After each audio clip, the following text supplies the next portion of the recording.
Domingos. Nós escolhemos, sob, é claro, a direção de Deus, a primeira carta escrita por João, como sendo o conteúdo a ser estudado durante os últimos domingos. Chegamos hoje já na quinta mensagem. Estamos no capítulo de número 2. Eu já te convido a deixar aí a sua Bíblia aberta na primeira carta escrita por João, lá no capítulo de número 2. Hoje nós estudaremos a partir do versículo de número 18, tá bom? Abertas as Bíblias, mantenha aberta e vamos lá fazer como sempre. O pastor Joel tem essa mania, né? Talvez você diga, de sempre te situar onde nós estamos. Domingo passado, nós falamos um pouco sobre a prática da vida cristã. Porque alguns atributos de Deus são exaltados na primeira carta de João. Mas o primeiro atributo exaltado de Deus é o fato de que Ele é luz. E nele não há trevas nenhumas, diz assim João. Então o fato de Deus ser luz exige obrigatoriamente que todo aquele que quer relacionar-se com Ele, que deseja segui-lo e obedecê-lo, deve caminhar na luz. Então, é excludente, irmãos, não tem como. Se Deus é luz, não há como eu caminhar com Ele estando nas trevas. E aí nós observamos, no domingo passado especificamente, como que se dá essa prática. Porque João vai falar da prática exatamente no capítulo 2, nos versículos 7 a 17. E eu vou resumir a mensagem do domingo passado em duas atitudes, pelo menos, que nós devemos ter. Primeiro, João fala a quem nós devemos amar, para provarmos que estamos na luz. E depois João termina esse bloco dos versículos 15 a 17, dizendo o que nós não devemos amar. Então, mais uma vez, é excludente. Há algo que eu devo amar e há algo que eu não devo amar. E aí não tem como a gente tentar conciliar dois amores, porque eu tenho que amar algo e odiar o outro. E a gente às vezes está invertendo. O que ele diz que nós devemos amar? Ou a quem nós devemos amar? O nosso irmão. Está claro. Se você odeia o seu irmão, é sinal que você está nas trevas. Portanto, estando nas trevas, eu não posso caminhar com Deus. Mas quando eu amo o meu irmão, eu estou na luz. E aí eu caminho com Deus. Então você precisa fazer uma escolha. Ou você está na luz ou você está nas trevas. Mas não tem como estar nos dois lugares ao mesmo tempo. Mas depois ele termina dizendo o que nós não devemos amar de forma alguma, que é o mundo. Nós devemos odiar o mundo. Aí talvez você pergunte, odiar quem, pastor? As pessoas? Não é as pessoas que eu devo odiar. Até porque Jesus mesmo na sua oração sacerdotal diz, Senhor, eu não te peço que o Senhor os tire do mundo, mas eu peço que o Senhor os livre do mal. Quando ele diz para nós não amarmos o mundo, eu falei para vocês, é o sistema desse mundo, é a cultura desse mundo. Paulo reforça mais isso quando escreve aos Efésios. Lá em Efésios, no capítulo 2, ele diz, vocês foram vivificados. Ou seja, eu lhes dei vida. Vocês estavam mortos nos seus delitos e pecados e eu vos vivifiquei. E porque eu vos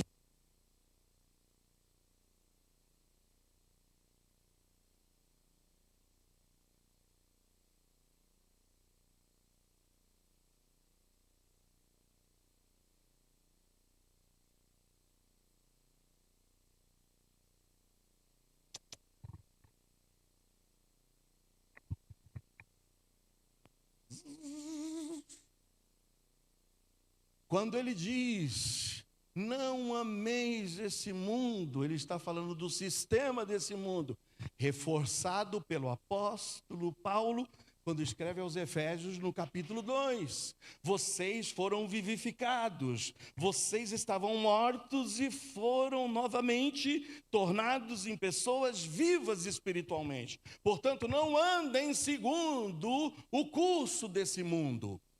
Não andem mais segundo os desejos da sua carne. E não andem jamais, segundo o príncipe das potestades do ar. Então, gente, é excludente Se eu amo a Deus, eu tenho que odiar o mundo. Então nós terminamos a mensagem de domingo passado com esse desafio. E é algo que você tem que se autoavaliar. Você está amando seu irmão ou odiando o seu irmão?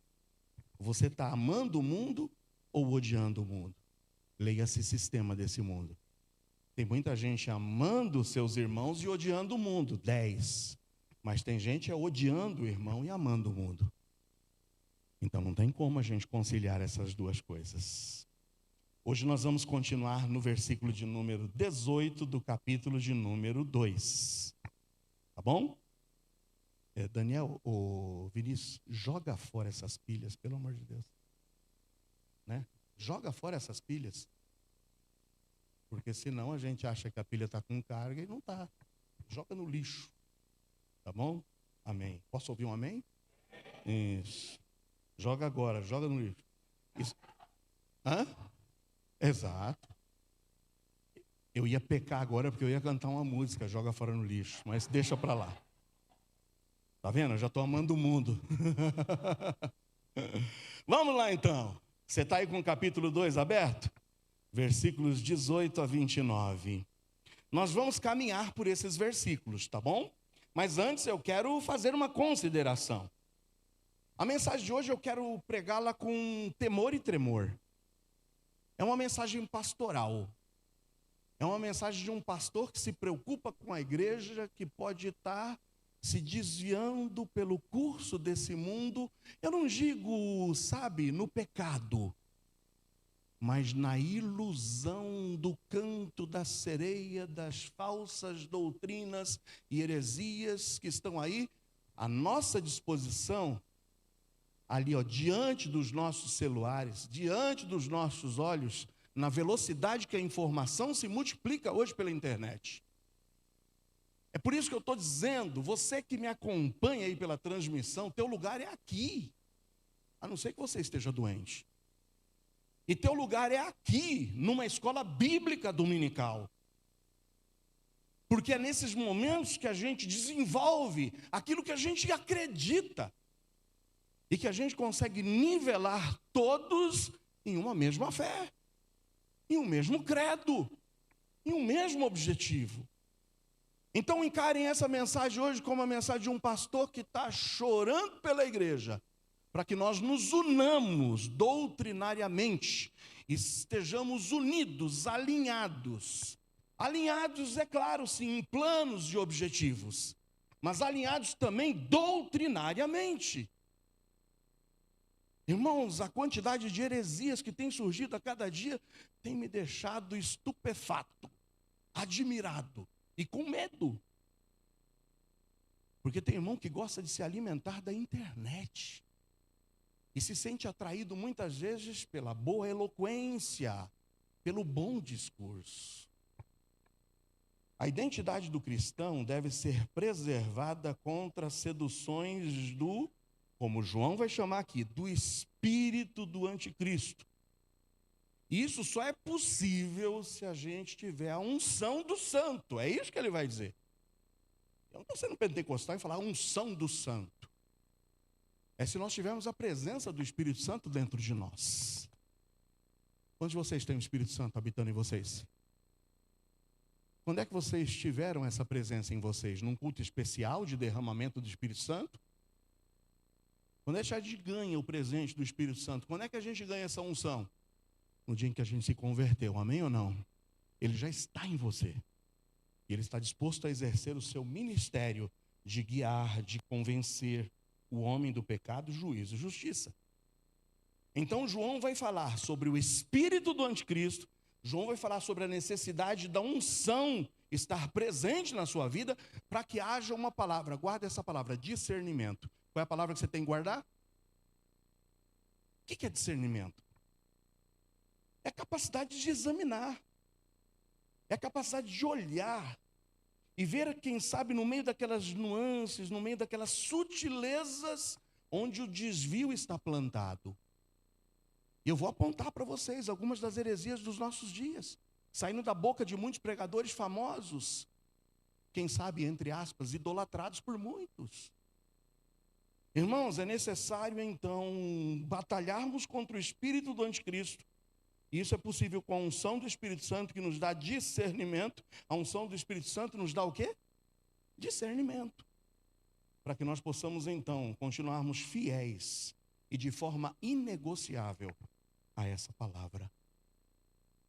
Por isso, o primeiro ponto de 2 pontos dessa mensagem, a mensagem hoje é breve, 19:22. O primeiro e o segundo ponto, só hoje, 2 reflexões. O primeiro é que é necessário discernimento nos últimos tempos, que João chama da hora final. Eu vou repetir. É necessário discernimento nesses últimos tempos, que João chama da hora final. Está comigo, com a Bíblia aberta, a partir do versículo 18 do capítulo 2? Diz assim: filhinhos. Espera aí. Filhinhos. Quando João usa o termo filhinhos, a quem ele está se dirigindo? Não ouvi. A salvo, o outro falou a nós. A nós. Amém? Então já presumimos. O nós é nós. João, carinhosamente, ele está falando, filhinho. Como ouviste.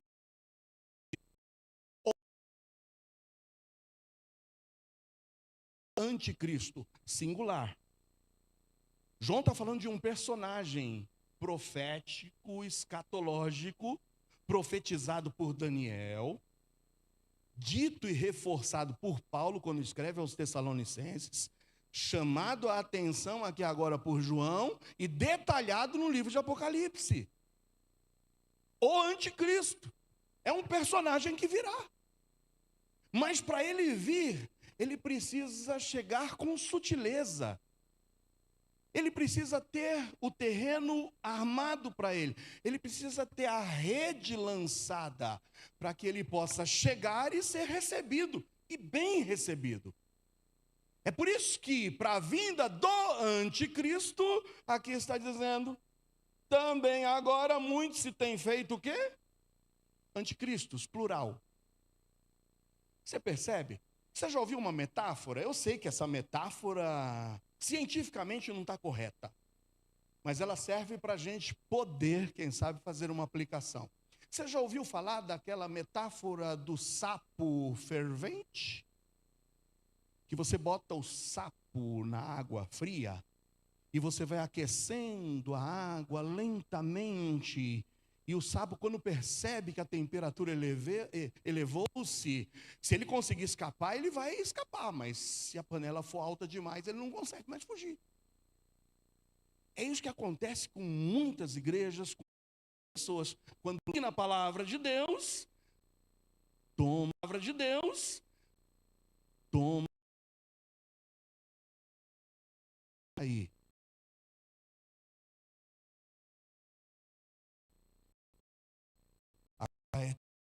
O versículo 19. Está com esses anticristos, veja que não é aquele deslize do pastor que de repente, por não investigar, por não, quem sabe, examinar direito, convida alguém de fora que venha aqui, prega uma mensagem que destrói tudo. Precisa, que eu quero lutar nessa igreja enquanto eu estiver aqui no anticristo.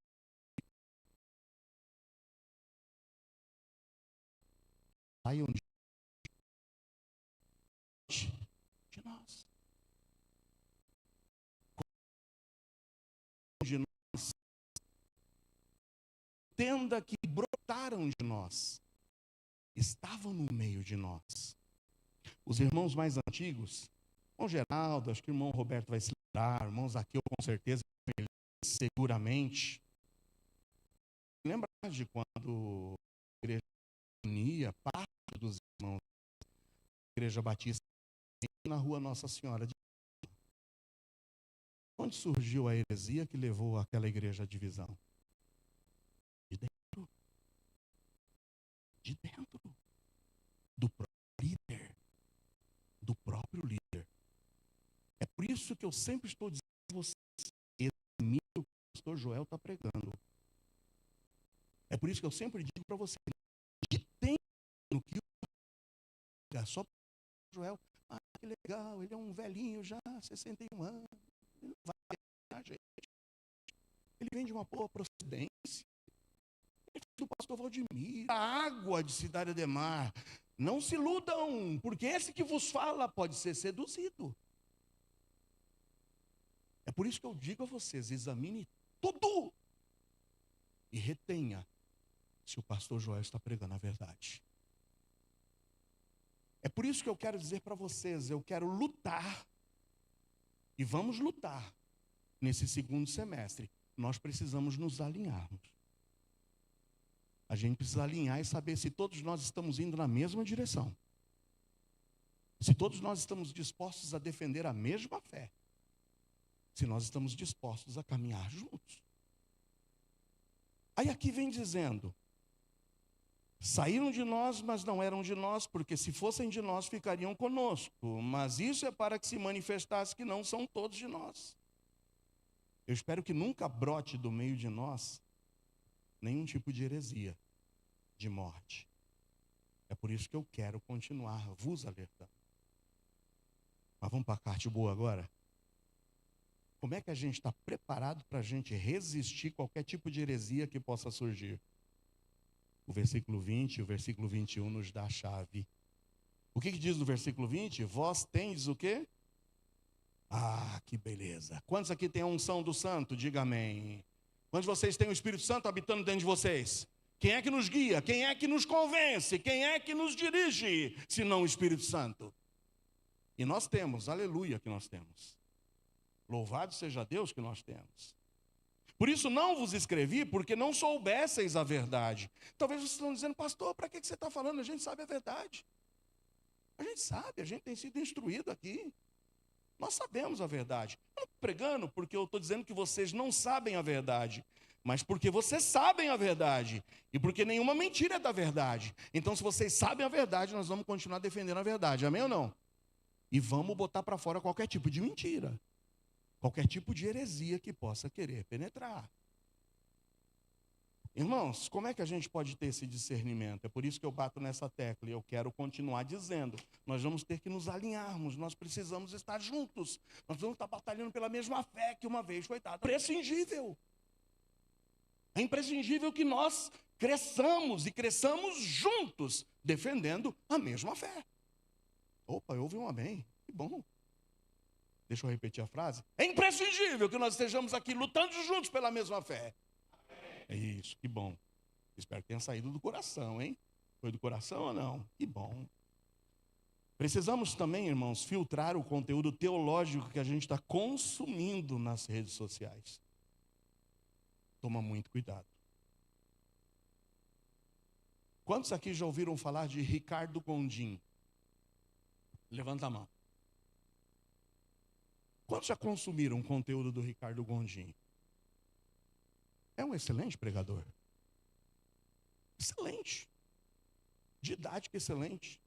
Irmãos, estive na igreja de Ricardo Gondim, lá mais ou menos no ano 2000, Cida e eu, ministrando um treinamento para professores evangelistas de crianças, preparando o pessoal daquela igreja para evangelizar crianças. Se você for na rede social do Ricardo Gondim, mas não vai agora, tá? Vai depois, vai depois. Não divida atenção agora não. Mas você vai depois dizer se o que o pastor Joel está falando é verdade ou se ele inventou. Ricardo Gondim, num dos seus últimos posts, salvo engano, foi dia 3 do mês corrente, julho. Escreve o seguinte, vamos ver se você tem discernimento para ouvir o que eu vou ler aqui agora e conseguir no seu discernimento dizer se isso é verdadeiro ou isso é falso.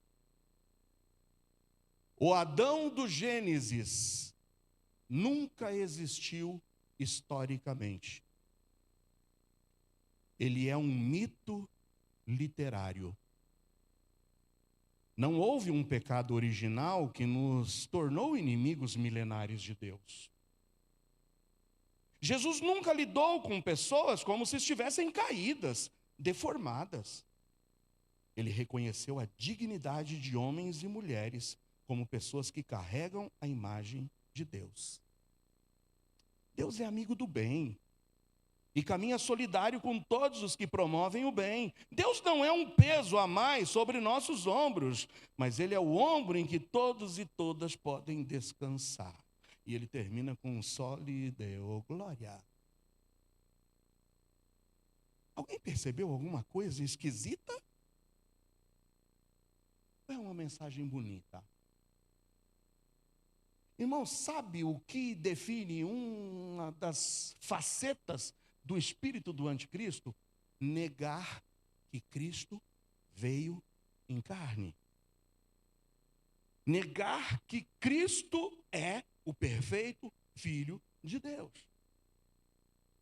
E quando você diz que Adão do Gênesis nunca existiu historicamente, ele é um mito literário, é uma invenção, esse negócio de pecado original.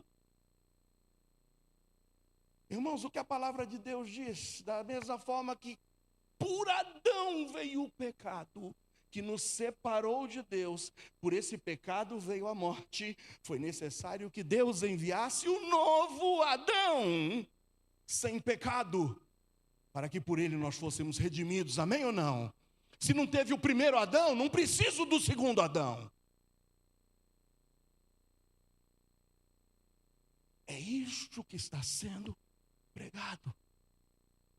É isso que está seduzindo muitas pessoas. Ai, que didática maravilhosa. A igreja dele me recebe do jeito que eu sou.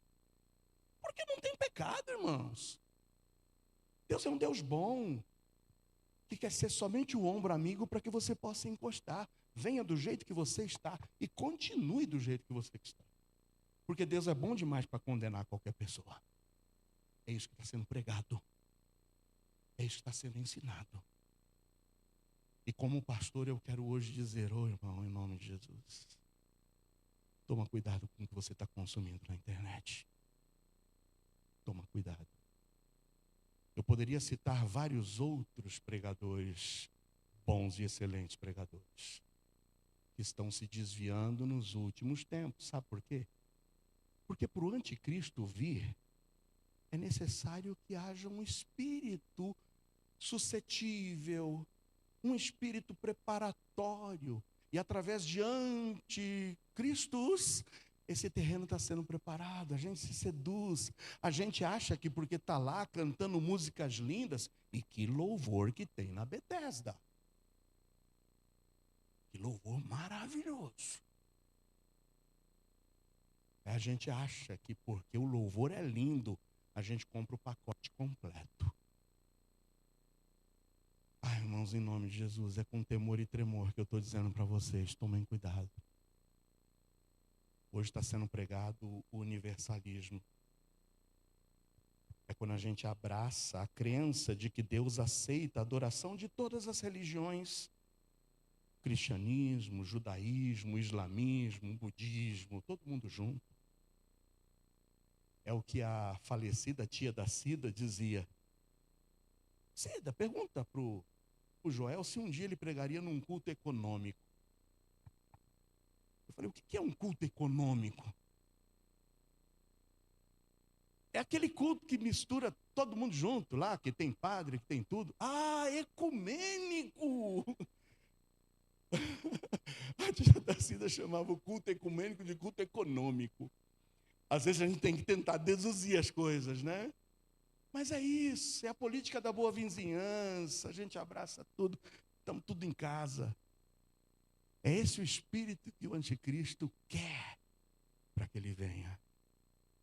A substituição, irmãos, da sã doutrina por experiências místicas, pelo emocionalismo. O que eu preciso é afagar as minhas emoções. Eu preciso tê-las sob controle. E se as tuas emoções estão bem, está tudo bem, independentemente do que a Bíblia diz. Aí é quando os cultos, só basta ter um belo de um show para a gente sair de lá satisfeito. A palavra é secundário. O que foi pregado? Ah, não sei. Mas eu não consigo me esquecer do hino que foi cantado. É quando o misticismo subjetivo, que é você substituir a palavra pelas revelações, abre portas para as profetadas e para os revelamentos. Não é profetada nem revelamento, mas é isso mesmo. É segunda classe. É aí que um Miguel da vida vai para a igreja e faz show. O número do teu CPF, eu sei qual é. Vou revelar o teu número de CPF. Nossa, ele falou o número do meu CPF. Vanessa, é difícil conseguir o número do CPF de alguém hoje? Não, né? Você sabe o meu? Não, também não, né? Isso. Mas a gente se deixa levar por isso. Cara, o cara revelou o número do CPF. Gente, a coisa mais fácil é entrar na rede social da IBEG hoje e ver quem são as pessoas que frequentam a IBEG. Deixa eu ver esses rostinhos aqui. Aí eu vou lá e vou ver quem é que segue a IBEG. Está aqui. Deixa eu localizar esse rostinho bonito que está aqui com os seguidores da IBEG. Está aqui, é a Laura. Olha a Laura aqui.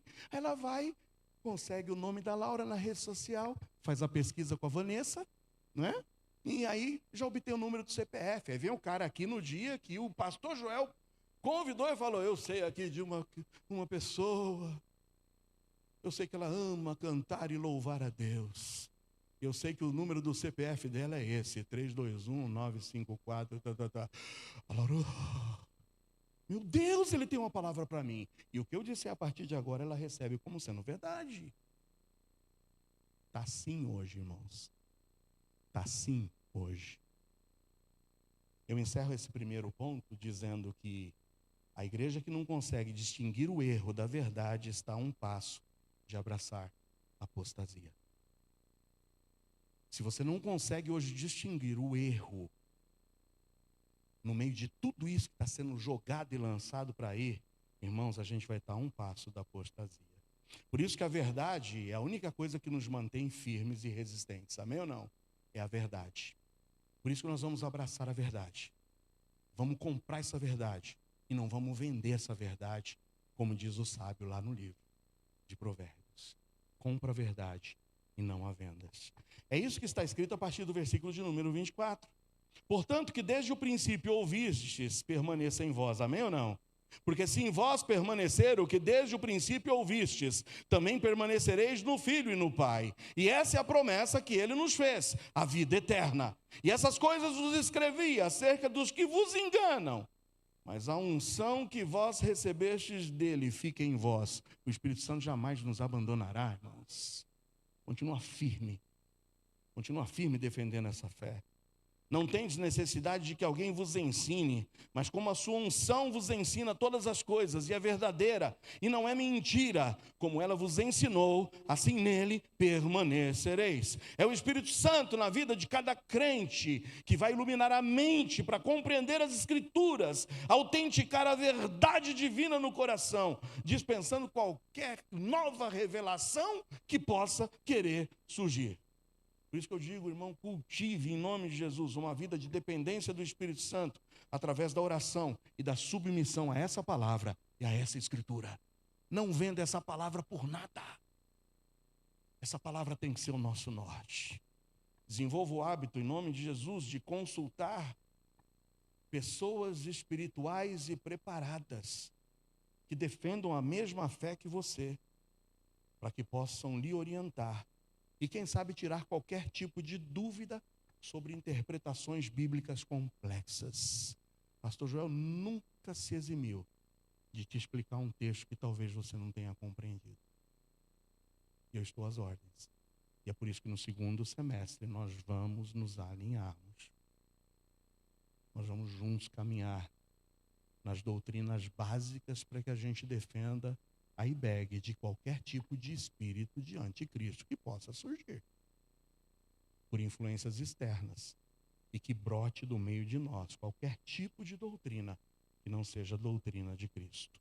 Por isso, versículos 28 e 29 encerram da seguinte forma: agora, filhinhos, permanecei nele, para que quando ele se manifestar, tenhamos confiança e não sejamos confundidos por ele na sua vinda. O ele se manifestar agora não é o anticristo, mas o ele se manifestar agora é o nosso Salvador, amém ou não? Ele está às portas, porque se os últimos dias estão chegando, e talvez você diga, João escreveu isso há quase 2000 anos atrás, e a gente está vivendo esses últimos dias. O Espírito está aí desde aquele tempo, mas os outros sinais vão se complementando. O Senhor Jesus deixou, além desse advento de falsos cristos, outros adventos e outros sinais que vão se completando e fechando as profecias, o que nos faz saber que está mais perto de nós a vinda do Senhor Jesus hoje do que estava para o apóstolo João. Vejo sinais. Nação contra nação, reino contra reino, terremotos, frequência de terremotos aumentando, e está chegando perto da gente, hein? Está chegando perto da gente. Fome, falsos cristos, espírito do anticristo, tudo isso é terreno preparado para a vinda do homem do maligno. E nós precisamos estar preparados para o advento não do anticristo, mas para o advento do nosso Senhor Jesus. Você está preparado? Está preparado? Quantos vão ficar alegres quando Cristo voltar? Diga amém.